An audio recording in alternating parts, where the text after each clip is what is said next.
Hujambo mtazamaji, kutoka idhaa ya CGTN Kiswahili, hii ni Nuru ya Mashariki. Tuliokuandalia hii leo: China yarusha satellite 2 mpya za kisasa za upelelezi angani. Jeshi la China laimarisha ushirikiano wa vikosi vya anga na majini kwa operesheni za pamoja. Hohhot kaskazini mwa China atangazwa kuwa mji mkuu wa maziwa duniani. Kwa hizi na habari nyinginezo nyingi, jumuika nami Khamis Darwesh.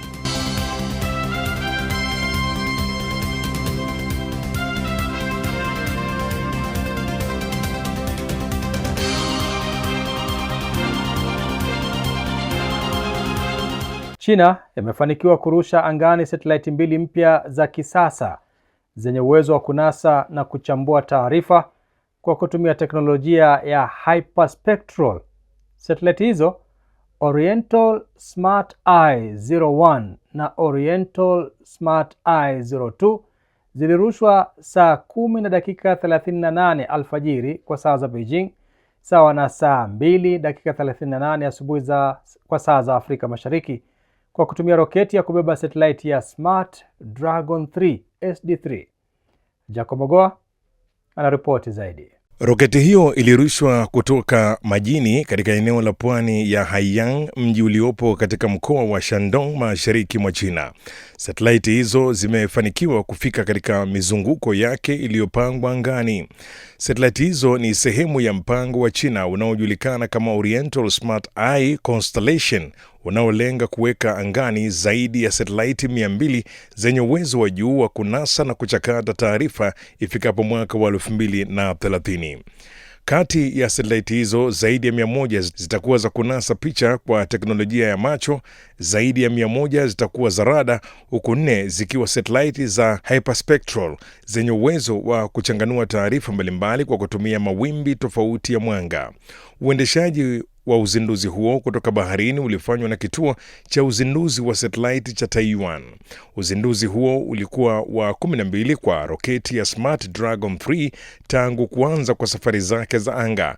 Smart Dragon 3 ni miongoni mwa roketi za familia ya Dragon za China zilizotengenezwa mahususi kukidhi mahitaji yanayoongezeka ya soko la biashara la kurusha satellite ndogo katika mizunguko ya chini ya dunia pamoja na mitandao ya satellite. Sera ya China ya kuruhusu raia wa mataifa mengi kuingia bila visa inaendelea kuvutia watalii wengi jijini Shanghai. Mbali na kutembelea vituo mbalimbali, wageni hao sasa wanachochea ukuaji wa biashara kwa kufanya ununuzi mkubwa wa bidhaa za ndani. Tom Wanjala na maelezo zaidi. Wakiwa na orodha za bidhaa kwenye simu zao na masanduku matupu ya mizigo, watalii wa kimataifa wanamiminika kwenye Huai Hai Road, mtaa maarufu wa ununuzi wenye urefu wa kilomita 2.2 jijini Shanghai, kutafuta chapa na bidhaa za kipekee za China walizoziona mtandaoni. Sunglasses, purses, accessories. I actually found it on TikTok, and then I ordered one when I was in New York. I waited a while, and now I'm in Shanghai, and I said, why not check it out? I think it's more, like a modern and sleek looking, so I just like that it's not everywhere in the US, and it's a bit more of a rare find. Huai Hai Road ni moja ya mitaa maarufu zaidi ya biashara jijini Shanghai. I think we will be the most beautiful and fashionable ladies in our city. This one, this one, and maybe one more. Yesterday I buy 5, and today my mom buy 1. I wear it to Disneyland yesterday. I saw it in the window and I was like, I need that bag. It's so different and unique, and I'm just loving all the different things that, Shanghai and just China has to offer. Wanunuzi hao wanasema kinachowavutia zaidi ni ubunifu wa bidhaa, chapa za kipekee na usanifu wa maduka ambao ni tofauti na walivyozoea katika nchi zao. The difference in architecture, there's Shanghai only brands here too. Yeah, the independent designers are really nice. I feel like we have less independent designers, and when we just shop at the big brands or go thrifting in California. Style and the design and architecture of everything is just done so much more beautifully, in my opinion. I think everything feels very grand here, which I don't really feel in Singapore. But I think a lot of effort was put into the design of the stores, and I think that's something that's very unique about Shanghai. Katika baadhi ya maduka, nusu ya wateja wanaofika wakati wa shughuli nyingi ni wageni kutoka nje ya China. International customers make up 80% of our weekend traffic. The average transaction is around 1,000 yuan or more. Their favorite styles are the runway pieces and leather goods. We get about 1,600 visitors on average. At peak times, 50% are international. Most of them buy at least 2 pairs. Kutokana na sera ya kuingia bila visa na kuongezeka kwa umaarufu wa chapa za China, Shanghai inaendelea kujijengea nafasi kama moja ya vituo vipya vya ununuzi duniani, ikiwavutia wageni wanaotafuta bidhaa na uzoefu wa kipekee ambao hawawezi kuupata kwa urahisi katika nchi zao. Jeshi la ukombozi wa wananchi wa China linaendelea kuimarisha uwezo wake wa operesheni za pamoja kwa kuunganisha vikosi vya anga na majini kupitia mifumo ya kisasa ya mawasiliano na uratibu wa kivita. Hatua hiyo imeonyeshwa katika kipindi maalum cha The Road to Victory kilichoandaliwa na China Media Group CMG kuadhimisha miaka 99 tangu kuanzishwa kwa jeshi la ukombozi wa wananchi wa China. Simi Wanjala anaarifu zaidi.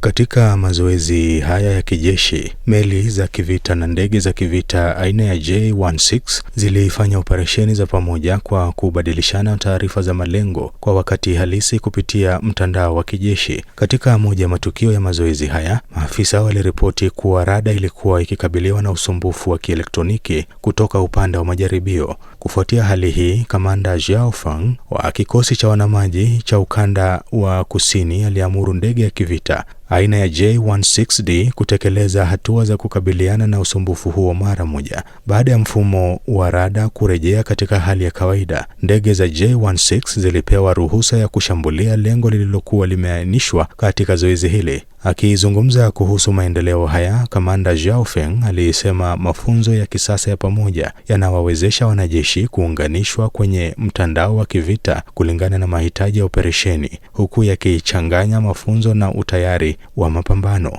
Aliongeza kuwa meli ya kivita baharini si chombo cha usafiri pekee, bali ni kitovu cha ukusanyaji wa taarifa za kijasusi, mawasiliano na msaada wa mashambulizi ndani ya mfumo wa operesheni za pamoja. China inasema inaendelea kuendeleza uwezo wa kuunganisha operesheni katika maeneo mbalimbali ya kivita, ikiwemo bahari na anga za juu, kupitia mifumo ya mawasiliano ya kisasa, uelewa wa hali ya uwanja wa mapambano kwa wakati halisi, pamoja na mafunzo ya pamoja yanayolenga kuongeza uratibu na ufanisi wa vikosi vyake. China imeongeza kasi ya ujenzi wa miundombinu mikubwa ya kisayansi mwaka huu, huku miradi yake mikubwa ya utafiti inayoendelea kutumika ikiendelea kuchangia mafanikio makubwa katika kuelewa zaidi kuhusu ulimwengu. Hii hapa ripoti niliyoiandaa. Hadi sasa mwaka huu, vituo vya China vya uchunguzi wa anga vimekuwa mstari wa mbele katika kufanikisha ugunduzi muhimu wa kisayansi. Kwa kutumia kituo kikubwa cha uchunguzi wa miale ya anga katika miinuko ya juu, Large High Altitude Air Shower Observatory, kilichopo mkoani Sichuan, kusini magharibi mwa China, watafiti wamegundua mfumo wa nyota mbili katika kundi nyota la Cygnus, ambao umebainika kuwa kichochezi chenye nguvu zaidi cha chembe za angani kuwahi kugunduliwa ndani ya galaksi ya Milky Way. Ugunduzi huu unatoa mwanga mpya kuhusu mazingira yenye nguvu za kipekee angani, yakiwemo mashimo meusi. Wakati huo, darubini ya redio yenye kipenyo cha meta 500 iliyoko mkoani Guizhou imerejea rasmi katika shughuli za uchunguzi baada ya kukamilisha zoezi la kubadilisha nyaya zake za chuma. Tangu ilipoanza kufanya kazi mwaka 2016, imegundua karibu pulsar 1300, idadi inayozidi kwa mbali jumla ya pulsar zilizogunduliwa na darubini nyingine zote duniani katika kipindi hicho. Kwa sasa, China ina zaidi ya miundombinu 70 ya kitaifa ya kisayansi iliyo katika matumizi au inayojengwa, na hivyo kushika nafasi ya pili duniani kwa idadi ya miradi hiyo. Baadhi ya miundombinu hiyo imefikia kiwango kinachoongoza duniani, huku vituo vikubwa vya utafiti vikijikita katika wilaya ya Hairo jijini Beijing, eneo la Zhangjiang mjini Shanghai, mji wa Hefei katika mkoa wa Anhui, pamoja na ukanda wa ghuba kubwa wa Guangdong, Hong Kong, Macau. China pia imepanga kuzindua kundi jipya la miundombinu mikubwa ya kisayansi ifikapo mwaka 2030. Miradi hiyo itajumuisha mfumo wa ardhini wa usahihi wa hali ya juu wa kupima muda, pamoja na kituo cha kuiga athari za usumbufu wa uhandisi wa miamba ya kina kirefu, hatua inayolenga kuimarisha uwezo wa nchi katika tafiti za kisayansi na uvumbuzi wa teknolojia za kisasa. Mji wa Hohhot ulioko kaskazini mwa China umetangazwa rasmi kuwa mji mkuu wa maziwa duniani, hatua inayotambua mafanikio yake makubwa katika uzalishaji wa maziwa, ubunifu wa teknolojia na maendeleo endelevu ya sekta hiyo. Mji huo ulitunukiwa hadhi hiyo wakati wa mkutano wa sekta ya maziwa duniani 2026. Ronald Mutie anaripoti. Mji wa Hohhot ambao ni mji mkuu wa mkoa unaojiendesha wa Mongolia ya ndani kaskazini mwa China umetangazwa kuwa mji mkuu wa maziwa duniani katika mkutano wa sekta ya maziwa duniani wa mwaka huu. Mkutano huo wa siku 2 umewakutanisha viongozi wa mashirika ya kimataifa ya sekta ya maziwa, wataalamu wa sayansi na watendaji wakuu wa kampuni kubwa za maziwa duniani ili kujadili mustakabali wa maendeleo endelevu katika sekta hiyo. Hohhot has a great potential and it has a vast natural resources. Actually this could be really the center of dairy production, and not just production but innovation and really forefront of the world development with the goal of the sustainability and carbon footprint and a number of other things that consumers and the world should be worried about. Hohhot, actually the dairy industry has really taken a remarkable stride. So I think they deserve.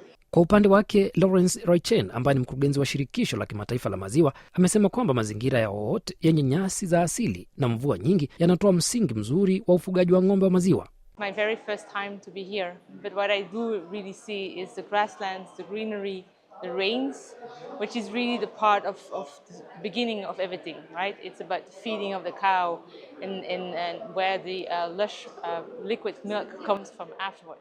The sector globally is facing a lot of challenges. At the same time, there's a lot of dynamism, innovation, technology, always looking at the next science and moving it forward. And when I look around how Yili and Mengniu are working in that field about innovations and technology, is quite incredible. Wakati huo kampuni maarufu za maziwa duniani kama vile Fonterra na Tetra Pak pia zimetembelea Hohhot kutafuta fursa mpya za ushirikiano wa kimataifa. China's dairy industry has achieved remarkable progress. Today it is not only one of the world's largest dairy markets, but also an increasingly important source of innovation and leadership within the dairy sector. China has rising health and nutrition demands as well as focus on sustainability targets to reduce carbon emissions.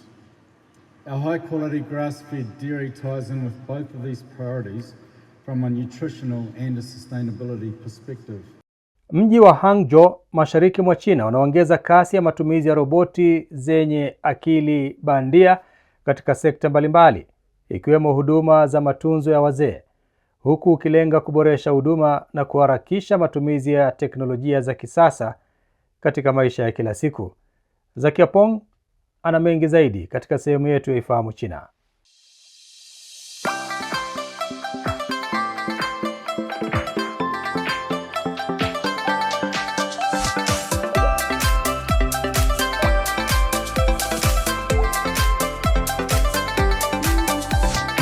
Mambo na karibu katika kipindi cha Ifahamu China. Mimi ni Zakia Peng. Mji wa Hangzhou ambao ni mji mkuu wa mkoa wa Zhejiang mashariki mwa China unaharakisha maendeleo na matumizi halisi ya roboti za akili bandia katika sekta zote, ikiwa ni pamoja na utunzaji wa wazee kama sehemu ya msukumo mpana wa kupanua matumizi ya akili bandia. Mwaka huu mji wa Hangzhou umeongeza utafiti na maendeleo ya roboti iliyoundwa kwa huduma na matunzo ya wazee na kusambaza maombi ya majaribio katika baadhi ya jamii. Kwa mfano, roboti yenye umbo la binadamu katika nyumba ya wauguzi ya ndani inaweza kuwaongoza wazee kufanya mazoezi ya ukarabati, kusaidia kazi za matunzo na kufanya doria. Msimamizi wa uuguzi alisema kituo hicho kina wakazi wazee 13 wenye wastani wa umri wa miaka 86 ambao wengi wao wanakabiliwa na matatizo ya utambuzi. Karibu 70% wanahitaji kuangaliwa kwa muda wote. Ingawa wafanyakazi wanakidhi uwiano wa kawaida wa kitaifa wa mlezi mmoja kwa kila wakazi watano, lakini kutoa huduma inayolengwa moja kwa moja bado ni ngumu. Roboti zina kamera za usahihi wa hali ya juu na utambuzi wa karibu, inayowawezesha kufuatilia na kutathmini hali ya mwili ya wazee hao kwa wakati halisi wakati wa uangalizi wa kawaida. Kama kuna tatizo kama vile mzee akianguka, atagunduliwa na mfumo hutoa taarifa mara moja kuruhusu utunzaji wa kina zaidi. Kituo hicho pia kina vifaa vingine vya roboti za utunzaji. Baadhi vimeundwa kama marafiki wa kifahari, kama vitu vya kuchezea ambavyo vinaweza kupiga gumzo na kuwasiliana na wakazi. Wakati mwingine ni viti vya magurudumu vilivyowekwa mikono ya roboti kusaidia wale walio na uhamaji mdogo katika kazi kama vile kuokota vitu na kubonyeza vitufe vya lifti. Bidhaa hizi kwa wazee hutengenezwa na timu ya vijana yenye wastani wa umri wa miaka 27 tu. Kwa sasa timu inafanya kazi katika kuboresha masuluhisho zao ili kuwezesha utambuzi sahihi na udhibiti thabiti wa roboti katika kila aina ya mazingira na matukio. Haya, kwa leo kipindi hiki kinaishia hapa. Katika kipindi kijacho nitaendelea kukuletea mambo mengine yanayovutia kuhusu utamaduni na jamii ya China. Asante kwa kuwa nami. Mimi ni Zakia Peng. Kwa heri. Naam mtazamaji, sasa ni wakati wa sehemu yetu ya Jifunze Kichina. Katika sehemu hii tunawaletea masomo ya lugha ya Kichina hatua kwa hatua kwa njia rahisi na ya kuvutia. Karibu tujifunze pamoja.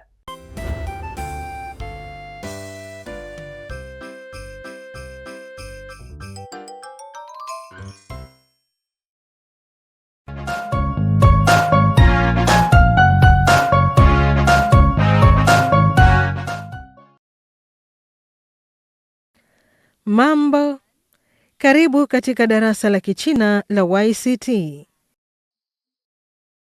第5课，再吃几个。 Tafadhali soma pamoja nami.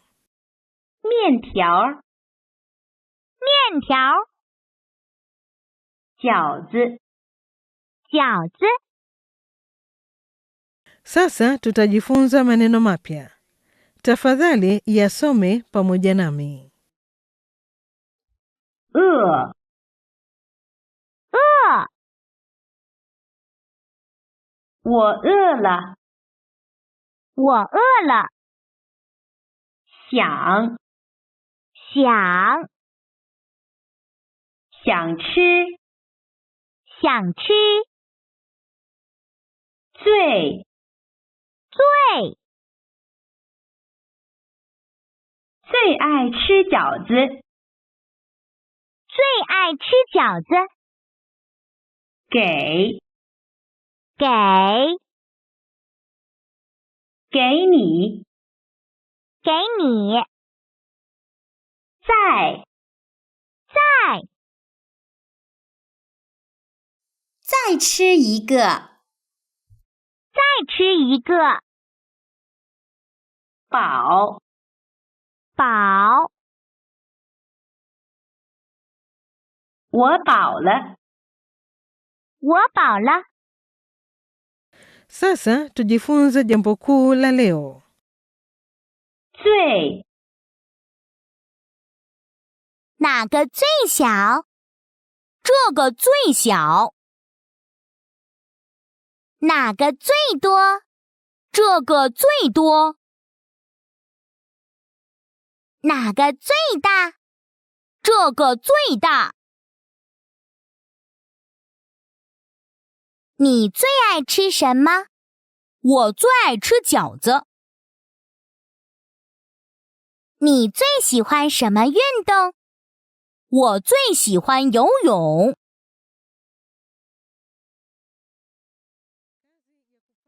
Kazi ya nyumbani ya leo ni kusoma maneno mapya na kesho tutaendelea kujifunza Kichina. 再见. Naam, ni hulka ya kimaumbile kwamba kila kilicho na mwanzo hakikosi kuwa na mwisho wake. Na kufikia hapa, mtazamaji, sina la ziada ila kuhitimisha kipindi cha Nuru ya Mashariki kwa siku ya leo. Lakini kabla sijaondoka, chukua hii: watu hukua, watu hubadilika, ndio maana nafasi za pili ni muhimu. Mimi ni Khamis Darwish. Maasalam. Kwa taarifa zaidi kuhusu China, unaweza kutembelea tovuti ya CRI Kiswahili na marafiki_CN kwenye Facebook. Pia unaweza kupakua app ya Cheche kwenye Google Play na Palm Store.